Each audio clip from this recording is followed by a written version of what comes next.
Electronic media, print media మిత్రులకు నమస్కారాలు.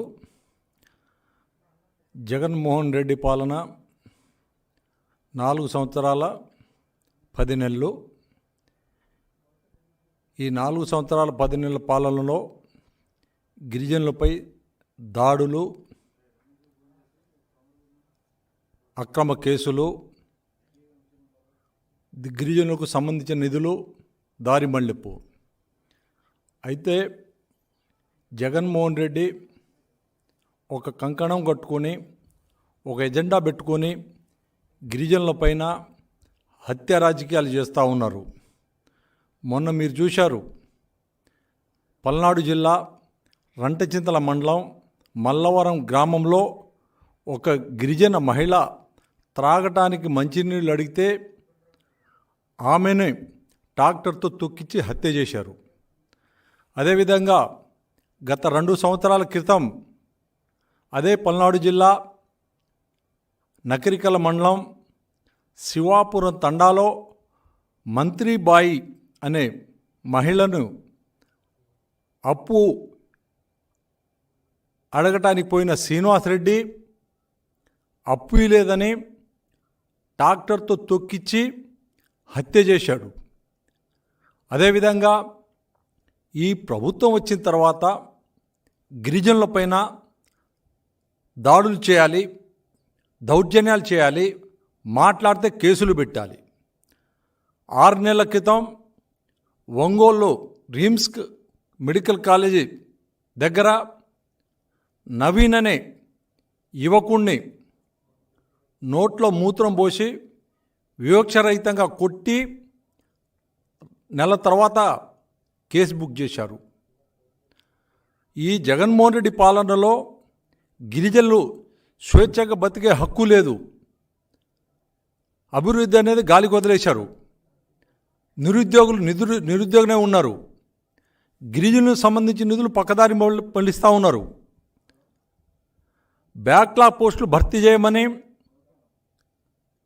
గిరిజనులు రోడ్డు మీదకి వచ్చి గొగ్గోలు పెడితే మీకు ఉద్యోగాలు రావు, కానీ మీరు గంజాయి సాగు చేసుకొని బతకండి. పైనంగా అక్రమ కేసులు ఎక్కడ గంజాయి జరిగినా కానీ గిరిజనుల మీదే పెడతా ఉన్నారు. ఈ దుర్మార్గపు ముఖ్యమంత్రి, ఈ అవినీతి ముఖ్యమంత్రి, ఈ పనికిరాని ముఖ్యమంత్రి రానున్న ఎన్నికల్లో ఈయనకి బుద్ధి చెప్పాలని గిరిజనులందరూ కంకణం కట్టుకున్నా ఉన్నారు. గతంలో చంద్రబాబు నాయుడు గారు ముఖ్యమంత్రి ఉన్నప్పుడు అనేక పథకాలు పెట్టారు. సంక్షేమ పథకాలు తీసుకొచ్చి గిరిజనులు వెనకబడ్డారని వాళ్ళకు అభివృద్ధి బాట పట్టిస్తే ఈ ముఖ్యమంత్రి ఆ ఉన్న 16 సంక్షేమ పథకాలు రద్దు చేయగా పైన ఇలాంటి అరాచకాలు. ఈరోజు గ్రామాల్లో మంచినీటి సమస్య ఉంది. నీళ్లు తాగడానికి నీళ్లు లేక పొలాలలో పోయి నీళ్లు మోసుకొచ్చుకుంటూ ఉన్నారు. అదేవిధంగా రోడ్లు అధ్వానం ఉన్నాయి. గిరిజనులకు ప్రత్యేక నిధులతోనే సప్లా నిధులు ఉంటే ఆ సప్లా నిధులు వచ్చేసరికి అమ్మఒడికి మలుపుతూ ఉన్నారు. అదేవిధంగా ఈ ప్రభుత్వం వచ్చిన తర్వాత గిరిజనులు చదువుకోకూడదు, గిరిజనులు చదువుకు దూరం ఉండాలనే ఉద్దేశంతోనే బెస్ట్ అవైలబుల్ స్కీమ్ తీసేశారు. ఈ బెస్ట్ అవైలబుల్ స్కీమ్ తీసేయటం వల్ల 16,000 మంది గిరిజన విద్యార్థులు రోడ్డున పడ్డారు. అంటే పక్క రాష్ట్రాల్లో చదువుకోండి అని గిరిజనులకు ప్రోత్సహిస్తుంటే ఈ దుర్మార్గపు ప్రభుత్వం గిరిజనులకు మాత్రం చదువు దూరంగా చేస్తున్నారు. గతంలో 2016 సంవత్సరం నాడు సంక్షేమ హాస్టళ్లకు గురుకులాలుగా మారిస్తే ఈ ప్రభుత్వం వచ్చిన తర్వాత ఆ గురుకులాలకు నిధులు లేవు, రిక్రూట్మెంట్ లేదు, అవుట్సోర్సింగ్ సిబ్బంది ద్వారా నడిపిస్తూ ఉన్నారు. ఆ అవుట్సోర్సింగ్ సిబ్బందులకి జీతాలు కూడా లేదు, ఏఎన్ఎం పోస్టులు లేవు, ప్రైవేట్ భవనాల్లో పెట్టి నడిపిస్తూ ఉన్నారు, వాళ్ళకి సెక్యూరిటీ లేదు. ఈరోజు సోషల్ మీడియాలో విపరీతంగా వస్తున్న గిరిజనుల విద్యార్థులకు అంత అన్యాయం జరుగుతుంది అని మొత్తుకున్నా కానీ ఈ ప్రభుత్వానికి చలనం లేదు. గిరిజనులకు సంబంధించిన ఉప ముఖ్యమంత్రి రాజన్న దొర ఉన్నాడు, ఆయన పనికిరాని ఉప ముఖ్యమంత్రి, ఆయన జగన్మోహన్ రెడ్డి భజన చేయడానికే పనికొస్తున్నాడు. కానీ ఏ రోజు గిరిజనులకు జరుగుతున్న అన్యాయం గురించి ఒక్కరోజు సమీక్ష చేయడు.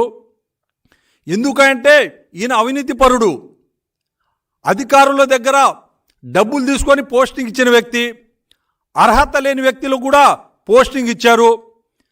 మారుమూల ఏజెన్సీ అయినటువంటి శ్రీశైలం ఐటీడీఏ చెంచుకు అక్కడ ఏరే క్యాండిడేట్ ఒక లెక్చరర్ని తీసుకొచ్చి పోస్టింగ్ ఇచ్చారు.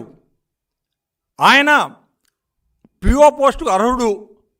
అలాంటి దుర్మార్గుల ద్వారా, వైసీపీ భజన పరుల ద్వారా గిరిజనులకు ఏదో సేవ చేస్తానని అంటున్నారు. కానీ ప్రజలు గ్రహిస్తూ ఉన్నారు. ఈరోజు ఈ జగన్మోహన్ రెడ్డి చేసే తప్పులకి రేపు రానున్న ఎన్నికల్లో మూల్యం చెల్లించక తప్పదు. ఈ దుర్మార్గపు ముఖ్యమంత్రి, ఈ ముఖ్యమంత్రి వల్ల గిరిజనులు 20% వెనక్కిపోయారు. ఈరోజు ఏ గ్రామాలలో చూసినా కానీ గిరిజనులు వలసకెళ్ళిపోయారు. బతకటానికి హైదరాబాదు, కువైట్, దుబాయ్ వాళ్ళు మానాన్ని కూడా అమ్ముకొని జీవించాల్సిన పరిస్థితి ఈ దుర్మార్గపు పాలనలో నడుస్తుంది. ప్రజలు గ్రహిస్తున్నారు.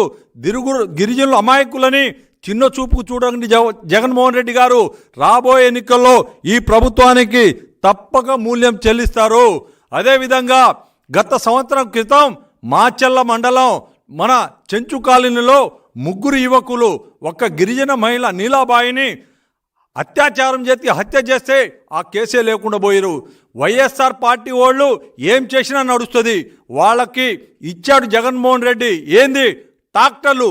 ఈ ట్రాక్టర్లతో మీరు గిరిజనులకు తొక్కించండి, చంపండి అని ఈ ముఖ్యమంత్రి సలహా ఇస్తున్నారు. అంటే ఎటుపోతుంది వ్యవస్థ అని ఈ ప్రభుత్వానికి నేను హెచ్చరిస్తూ ఉన్నాను.